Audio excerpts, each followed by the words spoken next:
ఈ రోజు episode explanation గురించి అయితే చూద్దాం. ఈ రోజు ఎపిసోడ్‌లో అయితే మంచి మంచి ట్విస్ట్‌లు అయితే ఉన్నాయి. అస్సలైతే మిస్ అవ్వకండి. ఇంకా ఎపిసోడ్‌లోకి అయితే ఎళ్తే ఇంకా అందరైతే ఉంటారు. ఇంక అప్పుడు జోష్న అడిగిద్ది కదా! శివనారాయణని "నువ్వు నమ్ముతున్నావా?" అనగానే "నేను నమ్మట్లేదు" అని అయితే అంటాడు. ఇంకప్పుడైతే ఇంక దీపక్‌కి ఆఖరికి జోష్న కూడా ఆశ్చర్యపోయిద్ది. జోష్న, పారిజాతం కూడా ఆశ్చర్యపోతారు ఆ మాట అనగానే. ఇంక కార్తీక్ అయితే "ఏంటి అతను కూడా అలా అంటున్నావు?" "అవునురా నేను నమ్మట్లేదు. నమ్మట్లేదు అని చెప్పను, నమ్ముతున్నానని చెప్పను. కానీ నాకైతే ఒకటైతే అర్థమైంది. ఎవరిని కూడా తొందరగా నమ్మకూడదు. మీ నాన్నలాగా ఆ తప్పు మాత్రం నేను ఎప్పటికి చేయను. ఇంకో విషయం చెప్తున్నా చూడు.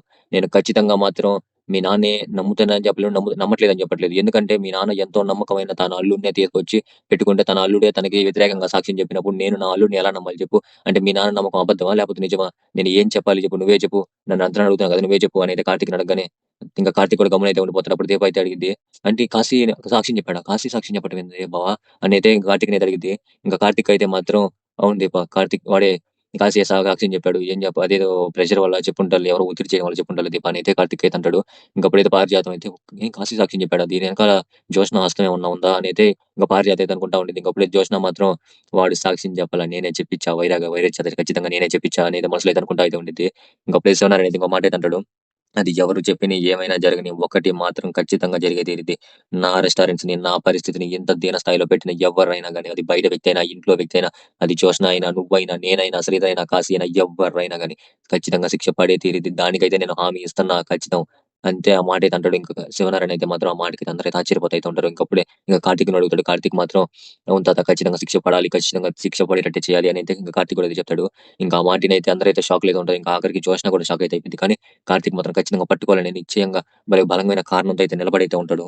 ఇంక అక్కడి నుంచి అయితే కట్ చేస్తే ఇంకా దీప దగ్గరికి తీసుకొస్తారు. దీప అయితే టెన్షన్ పడిపోతా ఉండిద్ది. ఇంకా దశరథ్‌కి అయితే ఫోన్ చేస్తా ఉండిద్ది. కానీ దశరథ్ అయితే ఫోన్ అయితే లిఫ్ట్ చేయడు. అంటే దశరథ్ అయితే ఉంటాడు. ఇంకా రిపోర్ట్స్ ఏమొస్తాయని అయితే కంగారులో అయితే ఉంటాడు. ఇంకా అప్పుడే ఇంకా జ్యోత్స్నని కూడా అడిగిద్ది దీప అయితే అమ్మ మీరేమన్నా అమ్మకేమన్నా ఫోన్ చేశారా? నాన్నకి ఫోన్ చేస్తే లిఫ్ట్ చేయట్లేదు. మీరేమన్నా అమ్మకేమన్నా ఫోన్ చేశారా? బాలేదు కదా! నాన్నకు కూడా బాగాలేక ఎళ్ళాడు కదా! నా రిపోర్ట్స్ ఏమన్నా వచ్చినాయా? ఫోన్ చేశారా? అని అయితే అడుగుతా ఉండిద్ది. అప్పుడైతే జ్యోత్స్న అయితే అనిద్ది. ఏం అడుగుతున్నావు మళ్ళా అడుగు. అదే మా అమ్మకేమన్నా ఫోన్ చేశారా? నాన్న కూడా ఫోన్ లిఫ్ట్ చేయట్లేదు అని అయితే దీప అయితే అనిద్ది. ఇంకప్పుడైతే జ్యోత్స్న అనిద్ది. అమ్మ గాదు, నాన్న గాదు. నువ్వు అన్న ప్రతి ఒక్క మాట బానే ఉంది. కానీ అమ్మా, నాన్న ఏంది అర్థం కాదు. వాళ్ళేమన్నా నీ సొంత అమ్మా, నాన్న? అమ్మా, నాన్న అని చెప్పు. అమ్మా, నాన్న, అమ్మా, నాన్న అంటున్నావేంది నువ్వు? మర్యాదగా మాట్లాడు. అమ్మగారు, చెన్నయ్య గారు అనాలి. నేనైతే జోష్‌నైతే అనిద్ది. అప్పుడు దీపావళి మాత్రం అయితే మా చెన్నయ్య గారికి ఏమన్నా ఫోన్ చేశారా? అంటే లిఫ్ట్ చేయట్లేదు కదా! బాగలేకుండా ఎళ్లారు కదా! లిఫ్ట్ చేసి అదే రిపోర్ట్‌లు ఏమన్నా వచ్చినాయని ఫోన్ చేశారా? అని అయితే దీప అయితే అడిగిద్ది. ఇంకప్పుడైతే ఇంక కార్తీక్ అప్పుడే వస్తాడు. అవును. వాళ్ళ దీపకి సొంత అమ్మా, నాన్నే. చెన్నయ్య గారు అనమంటావేంది? వాళ్ళ దీపక్‌కి సొంత అమ్మా, నాన్నే. అమ్మా, నాన్నే. దీప కూడా వాళ్ళ కూతురే అనగానే ఇంక జోష్నకైతే ఏం అర్థం కాదు. తెలుసంటాడా? తెలియకంటాడా? ఏం అర్థం కావట్లేదే అని అయితే ఇంక జోష్న అయితే అనుకుంటా అయితే ఉండిద్ది. ఇంకప్పుడే జోష్న మాత్రం "నువ్వు ఏ రకంగా వాళ్ళ అమ్మా, నాన్న అని చెప్తున్నావు బావ?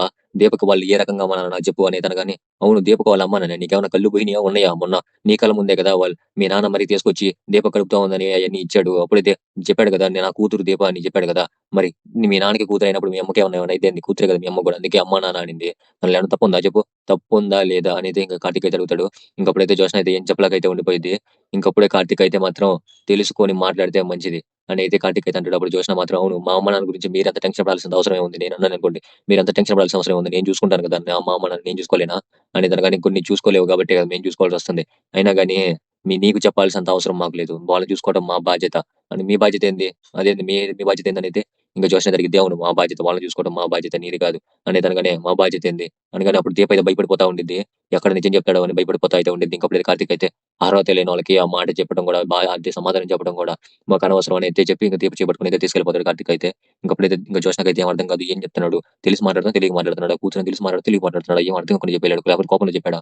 అని అయితే జోష్న అయితే ఆలోచిస్తా అయితే ఉండిద్ది. ఇంక అక్కడి నుంచి కట్ చేస్తే ఏమన్నా ఇంకా సుమిత్ర దశరథ్ దగ్గరికి తీసుకొస్తారు. వాళ్ళిద్దరు దగ్గర కూర్చొని ఉంటారు. ఇంకప్పుడు నర్స్ వచ్చి మీ రిపోర్ట్స్ వచ్చినాయి సార్ మరి మీరు రమ్మంటున్నారు మిమ్మల్ని రమ్మంటున్నారు అనగానే సుమిత్ర అయితే పాండి వెళ్దాం రేపు పిలుస్తున్నారు కదా అని మీరు మిమ్మల్ని కాదు మేడం మీరు కూర్చోండి ఆయన ఒక్కనే అదే సార్ని ఒక్కనే పిలుస్తున్నారు మీరు కూర్చొని అనగానే ఆయన వచ్చింది ఆయన రిపోర్ట్స్ నేను చూసుకోవాలి కదా ఆయన వల్ల భయపడతాడు అదేం ఉండదు నేను వస్తాను ఇదేం ఉండదు నేను వస్తాను అనేది అనగా నర్సు వద్దు మేడం వద్దు మీరు కూర్చోండి వాళ్ళ సార్ వస్తారు కదా అనగానే లేదు నేను వస్తాను పదండి అనగానే ఇంకా సరే నర్సు తెలిపోయింది ఇంకా దశరథ్ కూడా చెప్తాను చెప్పారు కూర్చోమని కానీ సుమిత్ర అయితే సుమిత్ర కూడా ఇంకా దశరథ్ కంటే ముందు వెళ్ళిపోయింది సుమిత్ర అయితే దశరథ్ అయితే ఇంకా వెళ్తాడని పిలిచిన పోయేసరికి ఇంకా అప్పుడైతే ఇంకా అక్కడైతే డాక్టర్ దగ్గర అయితే కూర్చోగానే డాక్టర్ అయితే చెప్తాడు ఇంకా మీరు మాత్రం హాస్పిటల్‌లో జాయిన్ అయితే మంచిది. అడ్మిట్ అయితే మంచిది మేడం అనైతే ఇంకా చెప్తాడు. ఇంకప్పుడే సుమిత్ర ఏమనుకునిద్ది దశరథనేమో హాస్పిటల్‌లో జాయిన్ అవ్వటం దీనికి ఇంత చిన్నదానికి హాస్పిటల్‌లోకి ఎందుకైనా గాని అనైతే అంటా ఉండిద్ది. లేదు మేడం అన్నాను మిమ్మల్ని హాస్పిటల్‌లో జాయిన్ అయితే మంచిది అంటున్నాను. నాకేమైంది నేనేదో ఊరకనే ఆయన టెస్ట్‌లు చేపించుకున్నాను. ఆయనకి బాగాలేదు నాకేం లేదు. అనైతే ఇంక సుమిత్ర అని చెప్పిద్ది. ఇంకప్పుడే డాక్టర్ అయితే లేదు మీరే జాయిన్ అవ్వాలి. మీరేందని చెప్తున్నారు నేనేదో ఊరకనే వచ్చాను అదేం లేదని చెప్పి ఇంక డాక్టర్‌ని పట్టించుకోకుండా అయితే సుమిత్ర అయితే వెళ్ళిపోయిద్ది. ఇంకప్పుడైతే దశరథ్ అయితే సుమిత్ర వెళ్ళిపోయిన తర్వాత బాధపడతా ఇంక డోర్ ఏసేసి ఇంక డాక్టర్‌ని అయితే చెప్పండి డాక్టర్ ఏమొచ్చింది రిపోర్ట్ బానే ఉందా? అనగానే లేదు దశరథ్ గారు. బానే వచ్చింటే ఇలా ఎందుకు చెప్తాను చెప్పండి. లేదు బాగానే రాలేదు. కొంచెం తేడాగానే వస్తుంది రిపోర్ట్ మాత్రం ఏం అర్థం కావట్లేదు. రిపోర్ట్‌లో నేను కొంచెం చూడగానే షాక్ అయితే అయ్యాను. ఏం అర్థం కాక దాన్నైతే నేను అంటే పైనున్నోళ్ళు కదా! నాకు కంటే కొంచెం ఎక్స్‌పీరియన్స్ గల్లోళ్ళకి అయితే పంపించడమే జరిగింది. దానికంటే ముందు హాస్పిటల్‌లో అడ్మిట్ చేస్తే 2 రోజుల ముందు అడ్మిట్ చేస్తే మంచిదని నేను అనుకుంటున్నాను. అంటే 2 డేస్ లోపే రిపోర్ట్స్ రావచ్చు. కానీ అడ్మిట్ చేసుంటే మంచిదని అయితే నా అభిప్రాయం. అని అయితే ఇంక డాక్టర్ అయితే చెప్తాడు. అప్పుడు దశరథ్ అయితే మాత్రం ఎలా డాక్టర్ అయితే అంటే ఏం పర్లేదు కదా! అని అయితే అడుగుతా అయితే ఉంటాడు. ఇంకప్పుడు ఈ డాక్టర్ అయితే నేను చేసేదైతే ఏం లేదండి. అదే రిపోర్ట్స్ వస్తే చూద్దామని అయితే ఉన్నాను. నాకిక్కడ ఒకటైతే అర్థం కాలేదు. అంటే మిమ్మల్ని డిస్టర్బ్ చేద్దామని కాదు గానీ ఇది నా ఓన్‌గా మాట్లాడుతున్నాను. ఇంకొక మాట కూడా ఇక్కడ అంటే డాక్టర్ ఏమంటాడంటే అంటే పాజిటివ్‌గా రావాలని ఎక్స్‌పెక్ట్ చేద్దాం అనేది అంటే పాజిటివ్‌గా వచ్చేదేందో నాకు అర్థం కాదు. పాజిటివ్ అంటే ఏదో ఒక రోగం సచ్చిద్దనే కదా! పాజిటివ్ ఎక్స్‌పెక్ట్ చేస్తే అసలు డాక్టర్‌ది ఏముందని నాకు అర్థం కాదు. ఇంకొకటి అసలు రోగమే తెలియకుండా హాస్పిటల్‌లో జాయిన్ అవ్వమంటాడు. పిచ్చోడా మంచోడా డాక్టర్ నాకు అర్థం కాదు. ఇలాంటియన్నీ కనీసం కరెక్షన్ చేసన్నా పెట్టుకోండి. అంత పెద్ద నాటికి చేస్తున్నారు. అంతమంది చూస్తున్నారు. కనీసం పిచ్చోళ్ళని చేయకూడదు. కనీసం ఆ పాజిటివ్ ఏంది నెగెటివ్ వస్తే అందరూ సంతోషంగా ఉంటారు. నెగెటివ్ అనాలి గాని పాజిటివ్ అంటాడు. ఇంకొకటేంది అడ్మిట్ అవ్వమంటాడు. అసలు ఏ రోగం కూడా తెలియకుండా అడ్మిట్ అవ్వమంటాడేంది? ఇలాంటియన్ని సరి చేసుకోండి. అందుకే మీకైతే ఏం చెప్పలేదు. అదే రివర్స్ అయితే మాట్లాడుతా ఉన్నాడు తికమకగా. ఇంక అక్కడి నుంచి అయితే కట్ చేస్తే ఇంక అంటే ఇంక దశరథ్, సుమిత్ర అయితే ఇంటికైతే వచ్చేస్తారు. ఇంకప్పుడే ఇంక జ్యోత్స్న అయితే వీళ్ళిద్దరిని చూసి గ్రాని ఇప్పుడు చూడు ఎలా నటిస్తాను. ఒక్క దెబ్బకి వాళ్ళ దగ్గరికెళ్ళి ఎలా కొట్టేస్తానని చెప్పి ఇంక సుమిత్ర దగ్గరికి పరిగెత్తుకుంటూ అయితే వచ్చిద్ది. మమ్మీ మమ్మీ ఏమైంది మమ్మీ అని ప్రేమగా పరిగెత్తుకుంటూ అయితే వచ్చిద్ది.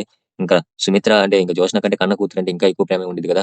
నటించకపోయినందుకు ఇంకా ఈలోపే దీప వచ్చేసి అమ్మ ఏమైందమ్మా మీకు బానే ఉంది కదా! ఏ రిపోర్ట్స్ బానే వచ్చినాయి కదా! అనేది అడుగుతా అయితే ఉండిద్ది. ఇంకా దశరథ్ అయితే అవును బానే వచ్చినాయి. ఏం పర్లేదు బానే ఉన్నాయి అనేది చెప్తాడు. ఇంకా ఆ లోపైతే ఇంకా ఎవరికైతే ఏం అర్థం కాదు. ఏం ఎంతలో టెన్షన్ పడిపోతుంది. అంటే కూతురు కంటే ఎక్కువ బాధపడుతుంటే ఎవరికైనా డౌట్ వచ్చింది కదా! అందుకని అది అందరూ డౌట్ అయితే చూస్తా అయితే ఉంటారు. ఇంకప్పుడు పారిజాతం అయితే దీప నువ్వు వాళ్ళని అమ్మ నాన్న అనకూడదు. అమ్మగారు అనాలి.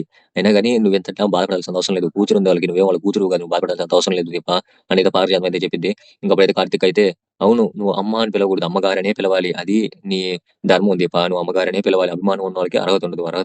అర్హత ఉన్నోళ్ళకి అభిమానం ఉండదు అని అయితే ఇంకా కార్తీక్ అయితే అంటాడు. ఇంకా ఆ మాటనైతే ఇంకా పారిజాతం అయితే అదేందిరా ఇప్పుడు మా అందరికీ అసలు వాళ్ళిద్దరి మీద అభిమానం లేనట్ట అంటే ప్రేమ లేనట్ట మీ ఇద్దరికి మాత్రం ప్రేమ ఉన్నట్ట అనేది పారిజాతం అయితే అనేది ఇంకా ఆ మాటనైతే దశరథ్ అయితే అదే పిన్ని ఇప్పుడు ఎందుకు ప్రతి ఒక్క దానికి గొడవ పెట్టుకోవడం మాటకి మాట ఎందుకు నువ్వు మాట్లాడుతూ గమ్మున పిన్ని అని అయితే ఇంకా దశరథ్ అయితే అంటాడు. ఇంకా పారిజాతం అయితే గమ్మున అయితే ఉండిపోయింది. ఇంకా అప్పుడైతే దశరథ్ అయితే అవును నాన్న ఫోన్ చేసావు 4 సార్లు నేనే అప్పుడు చూసుకోలేదు నాన్న లిఫ్ట్ చూసుకోలేదు అని అయితే చెప్తాడు. ఇంకా అప్పుడైతే అది కాక దీప కూడా చాలా సార్లు చేసింది అని కానీ ఏమైనా ఇంపార్టెంట్ కాల్ నాన్న అని దశరథ్ అయితే అడుగుతాడు. ఇంకప్పుడైతే శివనారాయణ అయితే ఏం చెప్పలేక గమ్మున అయితే ఉండిపోతాడు. ఇంకప్పుడైతే పారిజాతం అయితే ఏం చెప్తాడు మీ నాన్న సొంత అల్లుడే మోసం చేస్తాడని చెప్తాడా? అదే ఏం చెప్తాడు అసలు సొంత అల్లుడు వల్ల ఈరోజు పరువు అంతా పోయిందని చెప్తాడా? మొత్తం మీడియాకి ఎక్కేమని చెప్తాడా? సొంత అల్లుడు వల్ల ఎన్ని జరిగినాయి అని చెప్తాడా? ఏం చెప్తాడు? అని తనగానే ఇంకప్పుడైతే జోష్న కూడా అవును నాన్న అవును డాడీ ఆ రోజు కూడా కాకుండానే మొత్తం ఒక 6 రోజుల్లోనే మన కంపెనీ పరువు అంతా గంగలో కలిసిపోయింది డాడీ అని అయితే చెప్పిద్ది. ఇంకప్పుడైతే దశరథ్ అయితే ఏమైంది నాన్న ఏమైంది మొత్తం వీళ్ళు ఇలా మాట్లాడుతున్నారు కానీ ఇంకా శివనారాయణ అయితే జరిగింది మొత్తం అయితే ఒక కళలాగా అయితే మనకైతే చూపిస్తూ అయితే ఉంటారు. ఇంకప్పుడైతే దశరథ్ అయితే నమ్మట్లేదు. నేనైతే నమ్మట్లేదు నేనైతే నమ్మట్లేదు నాన్న బావ ఇలా చేశాడంటే అని. సుమిత్ర అయితే నేను కూడా నమ్మట్లేదు మామయ్య గారు అన్నయ్య ఇలా చేశాడంటే అని అయితే ఇద్దరైతే అనుకుంటా అని చెప్తారు. ఇంకప్పుడైతే దీని అయితే ఇంక జ్యోత్స్న మాత్రం అబ్బా! క్లాప్స్ గట్టిగా అయితే క్లాప్స్ అయితే కొట్టి అబ్బా! మీకెంత నమ్మకం ఏంది అసలు. అక్కడ తప్పు చేశాడని కనపడుతుంది. జైల్‌లో ఏశారు. ఫుడ్ కల్తీ అయిందని తెలుస్తుంది. కల్తీ అయినోళ్ళు ఆడ హాస్పిటల్‌లో ఉన్నారని తెలుస్తుంది. సొంత అల్లుడే సాక్ష్యం చెప్పాడు. ఇదంతా జరిగినా గాని అసలు నమ్మట్లేదంటే మీరు అసలేంది? అదే నా విషయం మీద ఎవరైనా ఇంత చెప్తే నేను నమ్మి వాళ్ళేమో నన్ను నా మీద పడతారే అసలు అంత జరుగుతున్నా అసలు పట్టించుకోవట్లేదు. ఏమనాలి మిమ్మల్ని అయినా గాని మీ దానికి అసలు యాక్ట్స్ ఆఫ్ అంటే కాళ్ళకి దండం పెట్టొచ్చు నాన్న అని అయితే చెప్తా అయితే ఉండిద్ది. ఇంకా దశరథ్ అయితే ఆశ్చర్యపోతా అయితే ఉంటారు. ఇంకప్పుడైతే జ్యోత్స్న మాత్రం ఒక మాట అయితే నోరు జారైతే అనేది వీటన్నిటికి కారణమైన ఒకే ఒక మనిషి శ్రీధర్. ఈ కంపెనీ సీఈఓ మీరు నమ్మి మరి పెట్టిన సీఈఓ అనగానే ఇంకా కార్తిక్ అయితే కాలు గట్టిగా అయితే గట్టి క్లాప్స్ అయితే కొట్టి ఇంకప్పుడైతే కార్తిక్ అయితే ఇలా అంటాడు. అవును తప్పు జరిగింది. తప్పు ఎవరి వల్ల జరిగింది? సీఈఓ వల్ల జరిగింది. కానీ ఇప్పుడున్న సీఈఓ వల్ల కాదు. ఇంతకు ముందున్న సీఈఓ వల్ల. ఇప్పుడున్న సీఈఓ మొత్తాన్ని మార్చాడు. ప్రతి ఒక్కదాన్ని మార్చాడు. ప్రతి ఒక్కటి నువ్వు చేసిన ప్రతి ఒక్కదాన్ని మార్చాడు. ఇందాక నువ్వు అన్నావు కదా 0.005% అని. దాంట్లో ఎన్నో తప్పులున్నాయో నాకు తెలుసు. కానీ నువ్వు గమ్మునుంటే మంచిది. దాన్ని బయటికి ఎలా తీయాలో కూడా మాకు తెలుసు అని అనగానే అంటే ఇప్పుడు మీ నాన్నని సమర్థిస్తున్నావా? నీ తండ్రి నువ్వు అంటే ఇప్పుడు నీ తండ్రి జైల్లో ఉంది అబద్ధం అంటావా? అవును నా తండ్రి జైల్లో ఉన్నాడు. మరి నా తండ్రి ఏమైనా కూర వండాడా? నా తండ్రి ఏమైనా పెట్టాడు అందరికీ ఏమన్నా? లేదు కదా! భోజనం ఏమైనా పెట్టాడు? లేదు కదా! కూరలు ఏమైనా లేదు కదా! అలాంటప్పుడు నువ్వెలా మాట్లాడుతున్నావు చూడకుండా అని అయితే ఇంకా కార్తిక్ అయితే అంటాడు. అదినైతే జ్యోత్స్న మాత్రం ఆశ్చర్యపోతా అయితే ఉండిద్ది. ఏం చెప్పాలో కూడా అర్థం కాక అయితే ఆశ్చర్యపోతా అయితే ఉండిద్ది. ఇంకప్పుడు కార్తిక్ అయితే నేనైతే దీన్ని ఎనకాల ఉన్న ప్రతి ఒక్కరిని ఎలా బయటికి తీసుకురావాలో నాకు ఖచ్చితంగా బాగా తెలుసు. నా తండ్రి మీద ఈ రోజు ఎంత పడొచ్చు కానీ తర్వాత రోజు ఖచ్చితంగా నేను అందరిని ఖచ్చితంగా బయటికి తీసుకొస్తాను. ఎవరికి ఎలా చెప్పాలో ఎలాంటి బుద్ధి చెప్పాలో వాళ్ళకి ఖచ్చితంగా చూపిస్తాను. ఏం జరిగిద్దో కూడా నిరూపిస్తాను. కాబట్టి ప్రతి ఒక్కరు ఒళ్ళు జాగ్రత్తలు పెట్టుకోండి అని అయితే కార్తిక్ అయితే అందరికైతే షాక్ తగిలేంత డైలాగ్ అయితే చెప్తాడు. ఇంకప్పుడైతే ఇంకా తాత ఏమంటావు తాత నిజమే కదా! అవునురా నువ్వు చెప్పింది అక్షరాలు నిజం. ఖచ్చితంగా బయట పెడదాం అని అయితే ఇంకా శివనారాయణ కూడా అయితే అంటాడు. కార్తిక్‌తో అయితే ఈ మధ్యలో అయితే ఒక కన్వర్జేషన్ అయితే ఉందంటే మీకు కొంచెం డిస్టర్బ్‌గా ఉండిద్దని అయితే ఈ ప్రాసెస్‌లో అయితే నేను తీసుకురాలేదు. ఏం కన్వర్జేషన్ అంటే ఇంకా అంటే కాశీ అయితే ఇంట్లోకైతే వస్తాడు. ఇంట్లో అంటే ఎవరన్నా ఉన్నారా అంటే ఇంట్లో తెలిసిండిద్ది అనుకోని అయితే వస్తా ఉంటాడు. ఇంకా ఆలోపే కావేరి అయితే ఆగురా ఇంట్లోకి వస్తున్నావు అని అయితే అనిద్ది. ఏమైంది అత్తయ్య గారు? ఏమైంది? ఏమి తెలియనట్టే మాట్లాడుతున్నావేంది? అసలు నీకు సాక్షి నువ్వేగా చెప్పింది. అసలు ఏం జరిగిందో కూడా తెలుసుకోకుండా ఎందుకు ఆ సాక్ష్యం చెప్పావు అనగానే, ఈ సేమ్ డైలాగ్ అయితే వాడతాడు. నేనేం తప్పు చేయలేదు. ఆడు ఏం జరిగిందో అదే చెప్పాను అనేది చెప్తా అయితే ఉంటాడు. అంటే ఏం జరిగింది ఏమంటే ఇప్పుడు మా ఆయన తప్పు చేశాడు నువ్వంటున్నావా? అంటే నీ జాబ్ ఇయ్యడం వల్ల మా ఆయన తప్పు చేశాడంటావా? అవును. ఆడు తప్పు జరిగింది. నేను తప్పు చేశానని చెప్పాను. నా తప్పు లేదు కాబట్టి నేను ఆయన చూపించాను. ఆయన తప్పు లేనప్పుడు వేరే వాళ్ళని చూపియొచ్చు కదా! ఆయన తప్పు ఉందని ఒప్పుకున్నాడు కాబట్టి జైలుకెళ్ళాడు. అని కూడా ఆయన తప్పు ఉందని ఒప్పుకుంటున్నావా? అంటే అంతే ఆడికి కనపడుతుంది కదా! అవును సాక్ష్యం అందుకే చెప్పాను అనేది అంటాడు. ఇంకప్పుడు నేనైతే ఇంక స్వప్న కూడా పక్కన అయితే ఉండిద్ది. అంటే తప్పు చేశాను నువ్వు చూసావా? అనగానే అవును. తప్పు చేసి నేను చూడలేదు. కానీ తప్పు చేసినట్టు ఒప్పుకున్నాడు గదా! మరి నువ్వు తప్పు చేసావు అనుకోవచ్చు కదా! నేను తప్పు చేసి నువ్వు చూసావా? అని ఎదురు అంటే మాటకి మాట ఎదురు సమాధానం అయితే చెప్తాడు. ఇంక స్వప్నకి కూడా ఈ కొత్త కాసిని చూసినట్టయితే ఉండిద్ది. ఇంకప్పుడైతే ఒక మాట అయితే అంటాడు. అది అయితే మనకి ఫుల్లు అంటే మొత్తం క్లారిటీగా అయితే వచ్చిద్ది జోష్న వల్ల పడ్డాడని. ఏం మాట అంటాడంటే అంటే పీఏగా పెట్టుకోవడం కూడా వేస్ట్ అని అయితే ఇద్దరైతే అంటారు. ఇంకప్పుడైతే కాశీ అయితే అవును. అసలు సీఈఓ అర్హత లేని ఆయనకేమో సీఈఓ పోస్ట్ ఇచ్చారు. అసలు అన్ని అర్హతలు నాకుండే నాకేమో పీఏ పోస్ట్ ఇచ్చారు. దీన్ని బట్టి అర్థమవుతుందిలే అసలు ఎంత మాత్రం మర్యాద నాకుందో ఇక్కడ అనేది ఇంక కాశీ అయితే అంటాడు. ఇంకా ఆ మాట బట్టి అర్థమైద్ది. ఇంక జోష్న వల్ల అయితే మొత్తం అయితే పడిపోయాడని అయితే మాత్రం ఇంకా ఆ మాటనైతే మాత్రం ఇంకా కావేరి అయితే ఏం చెప్పలేక అయితే లోపలికి వెళ్ళిపోయింది. ఇంకప్పుడైతే ఇంకా అంటే స్వప్న అయితే వాళ్ళ అమ్మని అయితే పంపించేసిన తర్వాత అంటే మా అమ్మ ముందు అంట బాగుందని గమ్మునున్నాను కానీ అంటే మా నాన్నకి ఏం అర్హత లేదంటావా? నీకేం అర్హత ఉంది అసలు? నీకేం అర్హత ఉందని అసలు మా నాన్న వ్యతిరేకంగా సాక్ష్యం చెప్పి ఒక మాట మాట్లాడుకుంటే మా నాన్న ఇచ్చిన దాంతో నువ్వు ఉండేవాడు. నీకేం అర్హత ఉందని కానీ అవును నాకేం అర్హత ఉందో నాకు తెలుసు. కానీ కట్టుకున్నోడిని అంటే కన్న తండ్రి ముందు అవమానించకూడదు అన్న అర్హత కంటే నాకు కొంచెం కొంచెం వివేకం, బుద్ధి, జ్ఞానం కొంచెం బానే ఉన్నాయని కానీ స్వప్న అయితే ఆశ్చర్యపోతా ఉండిద్ది.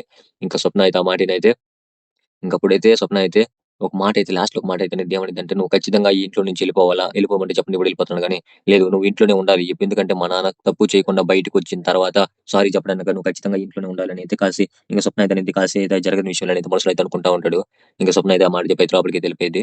ఈ విషయం అంటే కొంచెం కన్వర్జేషన్ డిస్టర్బింగ్‌గా ఉండేదని మధ్యలోకి అయితే తీసుకురాలేదు. లాస్ట్‌లో అయితే చెప్పాను. ఈ ఎక్స్‌ప్లనేషన్ మీకు నచ్చితే ఖచ్చితంగా సబ్స్క్రైబ్ చేయండి. బెల్ ఐకాన్ ప్రెస్ చేస్తే చాలా మందికి చాలా మందికి రీచ్ అవ్వాలని సపోర్ట్ చేయడానికి కూడా ఛాన్సెస్ ఉంటాయి. ఎవరైనా చూస్తారనిపిస్తే వాళ్ళకి షేర్ చేసినా నాకు కొంచెం ఎంకరేజ్‌మెంట్‌గా అయితే ఉండిద్ది.